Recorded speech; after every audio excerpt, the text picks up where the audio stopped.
I never thought I'd be the kind of man who Googles his own home address before pulling into his own driveway. But I did it last Tuesday, and the Tuesday before that, and I'll probably do it again next week, sitting in the parking lot of the Petro-Canada off the highway with the truck running, and the heat going, and my coffee going cold in the cup holder while I wait for the results to load. Old habit now, can't shake it. My name is Gordon Taboo. I'm 54 years old and I work as a field safety auditor for a natural gas distribution company based out of Moncton, New Brunswick. My territory takes me across the Maritimes and into eastern Quebec. Valve stations, regulator vaults, odorization units at unmanned facilities on roads that don't show up on most maps. It's the kind of work where you spend a lot of time alone in a truck with a clipboard and a thermos, and the silence starts to feel like company after a while. I've been doing it for 19 years. I'm on the road roughly 20 days out of every month. After my marriage ended, my wife and I separated 8 years ago amicably enough, though that word always felt too clean for what it actually was. I bought a house in Riverview, just across the river from Moncton. A 2-story place, nothing special, with a covered front porch and a detached garage, and a stand of spruce trees along the back fence that my neighbor had been complaining about for years. It suited me. I could afford it outright because we'd sold the family home during the split, and I'd been careful with my share, and there's something about owning a house free and clear that changes how you breathe inside it. No one else had a claim on it. Every corner of it was mine. My daughter thinks I bought it because I needed somewhere to put all the things I'd accumulated over a lifetime of not quite settling down. She's probably right. There are books in every room, a workbench in the garage with tools I use twice a year, a chest freezer full of venison from a hunt I went on 3 autumns ago with a friend from Amherst. The house doesn't look like much from the south side, but I knew what every drawer smelled like, and where the floorboards creaked, and which window let the wind in if you didn't latch it properly. That knowledge felt like something. It still does, even now. The message that started all of this came in on a Thursday morning in late February. I was sitting in a Tim Hortons in Rivière-du-Loup, waiting on a call from a site supervisor, when my phone buzzed with an email from a woman named Carol Ouellette.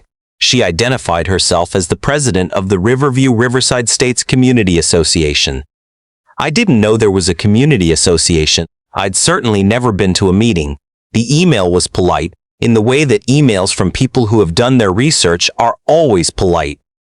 She wrote that several residents had raised concerns about activity at my address over the past few months. She mentioned vehicles she didn't recognize parked in my driveway on weekday mornings.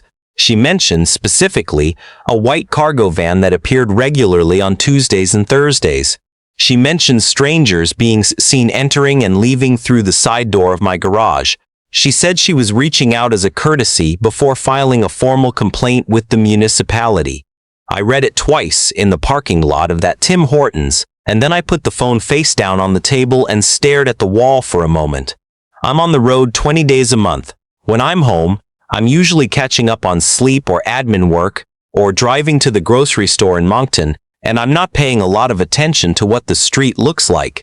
I'm not the kind of person who monitors the neighborhood, but cargo vans through my garage door on Tuesdays and Thursdays while I was somewhere in the Gaspésie documenting pressure readings at unmanned distribution stations, that was not something I could explain.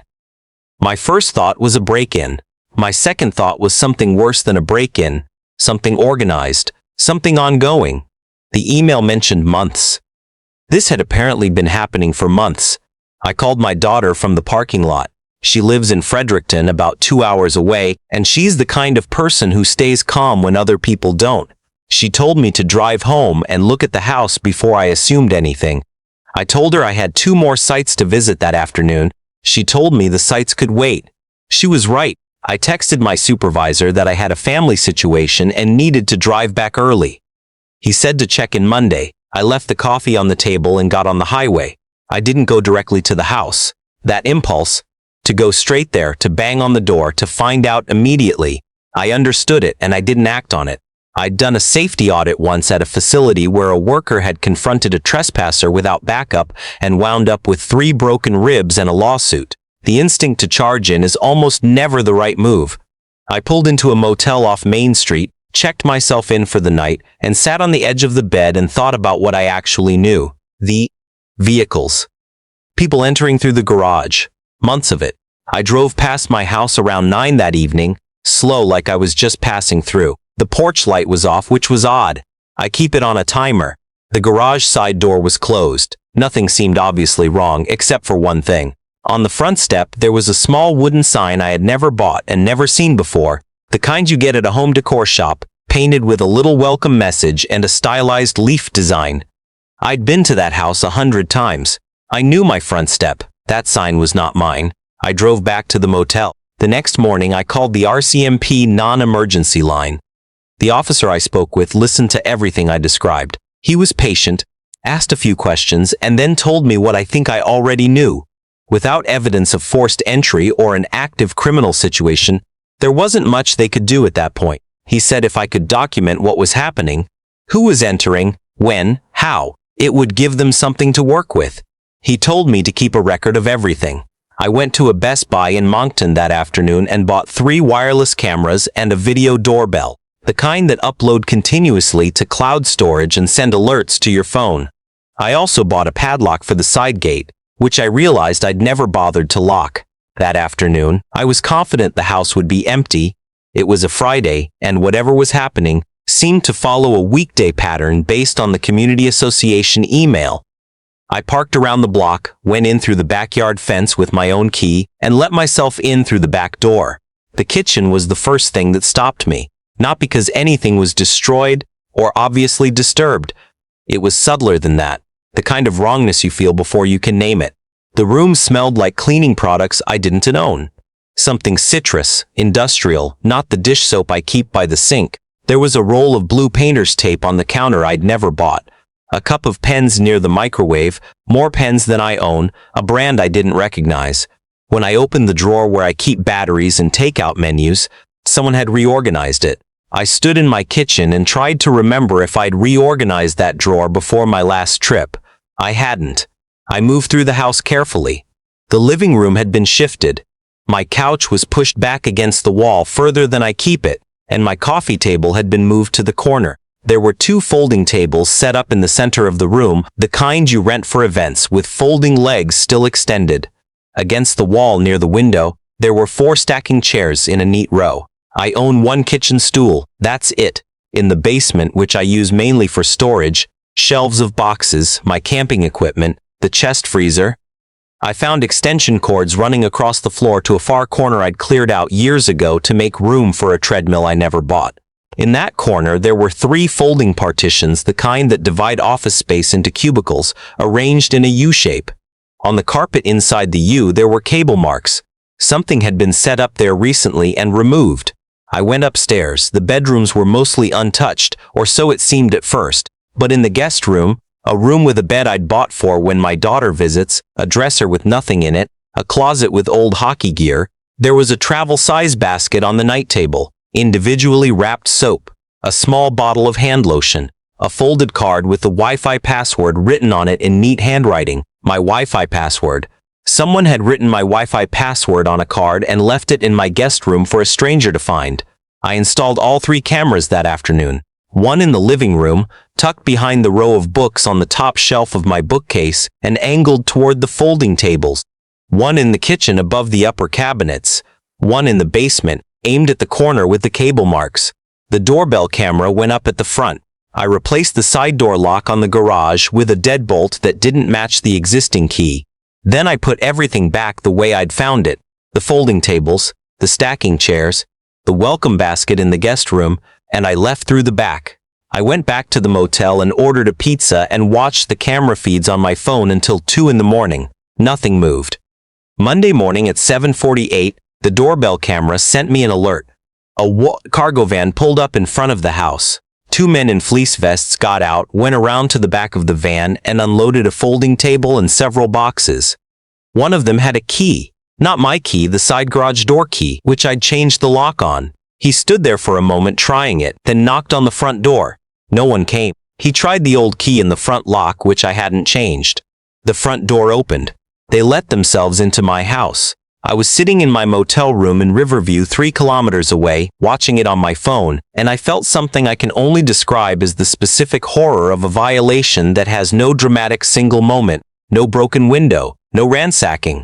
Just a man in a fleece vest opening my door with a key he shouldn't have had, carrying a folding table through my living room like he'd done it 100 times. Because he probably had. Over the next 4 hours, 9 people came through that door. On the living room camera, I watched them set up the tables, open laptops, arrange printed binders along the surface. Someone set up a projector against the far wall and taped a printed agenda to my front door from the inside. They were running a training session, a professional development seminar, in my living room with binders and a projector and name tags laid out on the table where I eat cereal on the mornings I'm home. At noon, someone ordered food delivery. The DoorDash driver left bags on my front step. One of the men in the fleece vests brought them inside. They ate lunch at my kitchen table. They were there until 4:30. Before they left, one of the women wiped down the kitchen counter and ran the dishwasher. They stacked the chairs, folded the tables back into the van, and carried out the boxes. The man who'd let them in with the front door key did a walkthrough of each room, methodical, quick. The way someone does when they're checking a property they're responsible for, and then turned off every light and locked the door on his way out. I watched all of it. That evening, I searched my address on every platform I could think of. Airbnb, Vrbo, nothing. Then I started searching for terms like event space rental Moncton and workshop venue Riverview NB and training room rental Moncton. On the second page of results, I found a listing on a platform called Peerspace, a site that rents private homes and studios by the hour for workshops, photo shoots, meetings, and events. My living room was in the photos. My kitchen, the backyard with the spruce trees. The listing called it a quiet, professional space in a residential neighborhood, ideal for training sessions, team meetings, and small workshops. Full kitchen access, high-speed internet included, free parking. The rate was $90 an hour with a 4-hour minimum. There were 22 reviews, all 5 stars. I read them with my jaw tight and my coffee going cold. Comfortable and professional. Perfect for our staff training day. The host was easy to communicate with, and the space was exactly as described. We'll be back. One review, left about 5 months earlier, said, "Thanks to Ernie for the quick response on our booking change. Very accommodating. Ernie." I wrote that name down. I searched Lone Star Home Services. Then I searched for Handyman Services Riverview NB Ernie and came up empty.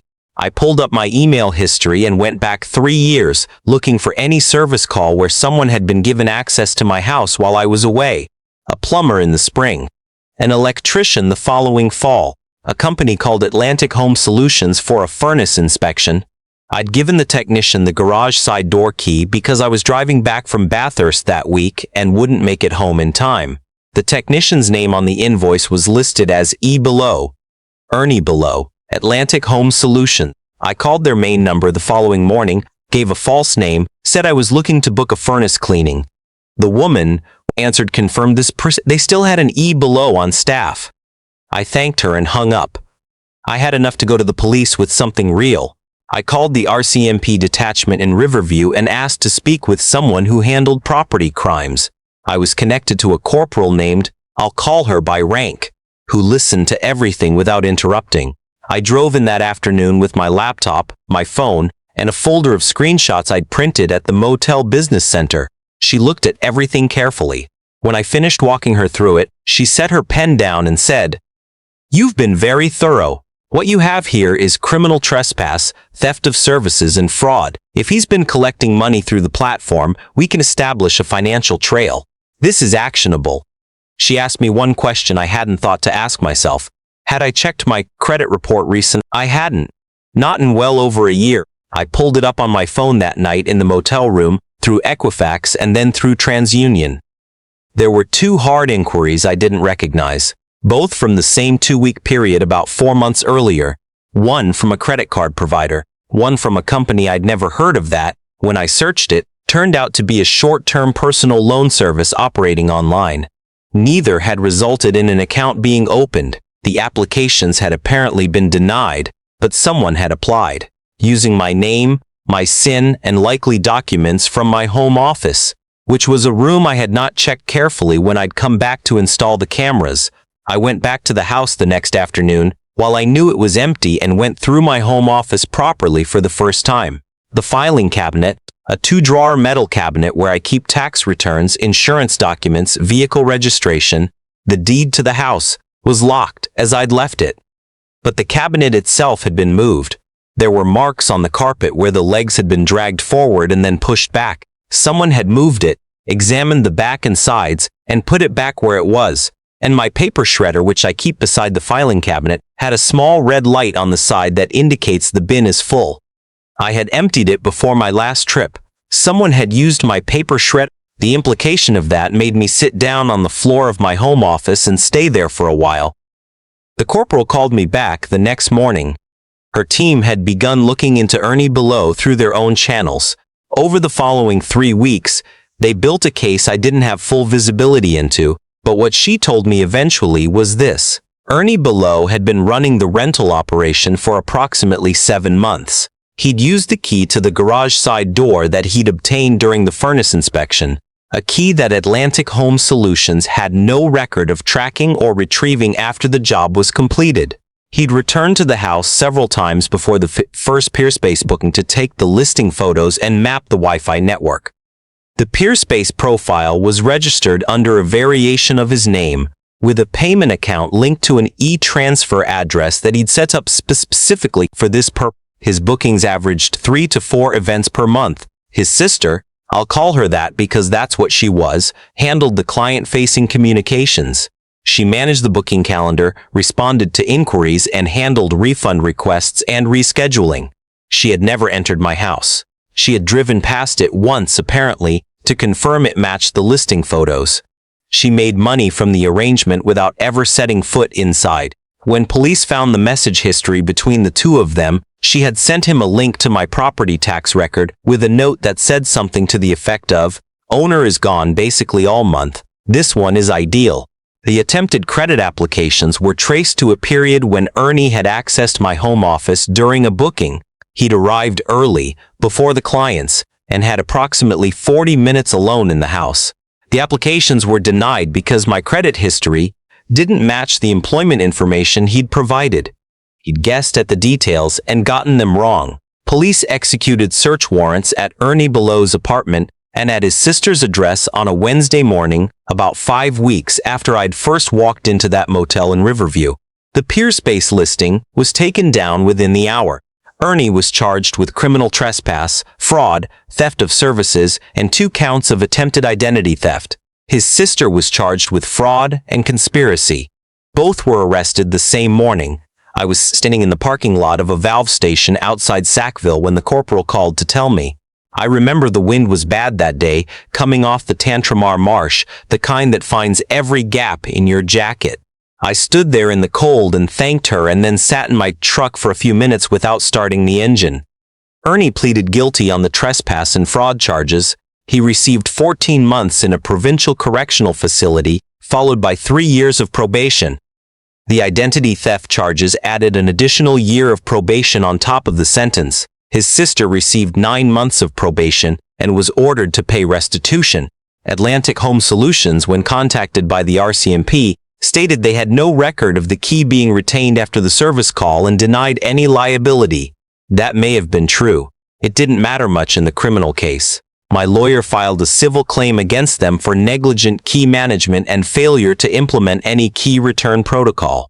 We settled before it reached court. The amount is something I agreed not to disclose, but it covered my legal costs, a full security system installation, new locks throughout the house, and a portion of what I can only describe as the tax on having your sense of home taken from you. PeerSpace, through their legal team, eventually updated their host verification process to require proof of property ownership before a listing goes live. That change came too late for me, but it might matter for someone else. I've thought a lot about what I should have caught earlier and didn't. The electricity bill spiked in November. I didn't notice until I went back through 3 months of statements after the arrest, and there it was, a 43% increase during a month when I was home for a total of 9 days. I'd assumed it was the furnace cycling more in the cold. I didn't look closely enough. So the first thing I'd tell anyone is, watch your utilities. If you're away frequently and the bills are moving in a direction you can't explain, that's not a billing error until you've ruled out everything else. It's worth 30 minutes of your time to look at the numbers. The second thing is, know every key that exists to your home and where it is, not the ones you gave to family, all of them. The one the plumber had for 2 hours 3 years ago. The one you left with the neighbor when you went on vacation and never asked back. The one the heating contractor used when you were stuck in traffic. After any service call where someone accessed your property with a key, change the lock. I know how that sounds. I know it sounds paranoid. It isn't. It's a 10-minute job at any hardware store and it costs about $30, and what it buys you is the certainty that the only keys to your home are the ones you know about. The third thing, have at least one neighbor with your phone number. Not the community association's email, your number. Carol Ouellet did the right thing reaching out, but she went through the formal channel, which added weeks. If one person on my street had texted me directly the first time they saw that cargo van, the whole operation might have run for 2 months instead of 7. The people who live near you are your best early warning system. Most of them are willing to help. They just need to know how to reach you. The fourth thing, search your own address on Peerspace, Airbnb, Vrbo, and anything similar twice a year. It takes 10 minutes. It would have taken me 10 minutes. I never thought to do it because it never occurred to me that someone would build a business inside my house while I was away documenting gas pressure readings in the fog outside Moncton. But someone did. Search your own address. The fifth thing, if something feels wrong when you come home, stop. Don't walk past it. The wrong sign on the front step. The smell of cleaning products that aren't yours. The drawer that's been organized differently. I noticed each of those things in the first 5 minutes of being back in my house. A different version of me would have told himself he was tired from the road and imagining things. You're not imagining things. The small things that don't add up are never really small. They are telling you something specific. Listen. And the sixth thing, the one that took me longest to understand, is that this kind of violation is harder to recover from than it looks from the outside. Nothing in my house was broken. My tools were in the garage. My TV was still on the wall. By the measures most people use to assess harm, I hadn't lost much. But strangers had sat at my kitchen table and eaten delivered food and laughed at things I wasn't there to hear, and left reviews for a man who had no right to exist, and something about that. The casualness of it, the 5-star ratings, the way it had been running like a small business, sat in me in a way I didn't have words for right away. It's not the loss of things. It's the discovery that the place you thought was entirely yours was being used by people who didn't know your name and didn't need to. I still own the house in Riverview. I thought about selling it, went as far as calling a real estate agent, had her come out and walk through the rooms with her clipboard, but I stood in the living room while she talked square footage and market conditions, and I looked at my bookcase and my couch and the window that lets the wind in if you don't latch it, and I thought, I know this house. I'm not going to let what happened make me a stranger in it. I had all the locks replaced, including deadbolts on the garage side door and the back gate. I installed a full security system with door and window sensors. The 3 wireless cameras are still up. The doorbell camera is still there. I built a relationship with the retired couple across the street, brought them a bottle of wine and my cell number, and they've texted me twice since then about things that turned out to be nothing, which is exactly what I wanted. I still drive the same roads. The Maritimes in February are the same as they always were. Fog and flat highway and the occasional moose standing in the ditch like it's judging you. The valve stations still need checking, and the documentation still needs filing, and I'm still better at being alone in a truck for 8 hours than most people I know. The solitude has always suited me. That part hasn't changed. But every time I come home now, before I pull into the driveway, I open the camera app and scroll through the last 12 hours of footage. I do it sitting in my truck on the street, engine running. It takes 2 minutes. My daughter thinks it's a little excessive. She hasn't said so directly. She inherited my habit of not saying the thing directly, but I can hear it in the pause before she changes the subject. I told her once on the phone somewhere outside Campbellton, driving back in the dark with the radio low, I know I don't have to check every time, but for a while someone was in my house without my knowledge, and I didn't know, and the not knowing is what I'm still working through. She was quiet for a moment. Then she said, "I get it, Dad, I think she does. The house is mine again in every way I can make it mine. The front step has a plain gray mat I bought at Canadian Tire. The filing cabinet has a chain running through its handles and the chain has a padlock. The Wi-Fi password has been changed twice since the arrest and the new one isn't written on any card.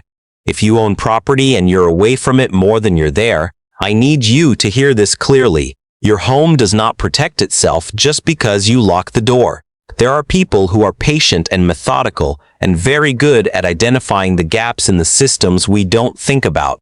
They are not looking for people who are careless. They are looking for people who are busy and trusting in a way, which is a category that includes a lot of decent people who did nothing wrong except assume the world was slightly more accountable than it is. Assume nothing. Watch the bills. Know the keys. Talk to your neighbors. Search your own address. And if something feels wrong when you come home, even something as small as a welcome sign on your front step that you never bought, stop where you are and pay attention. Because in my experience, the things that don't belong are never there by accident. They are the beginning of a story, and it is much better to be the person who catches it early than the person who finds out 7 months in from a community association email they almost ignored in a Tim Hortons parking lot in Rivière-du-Loup.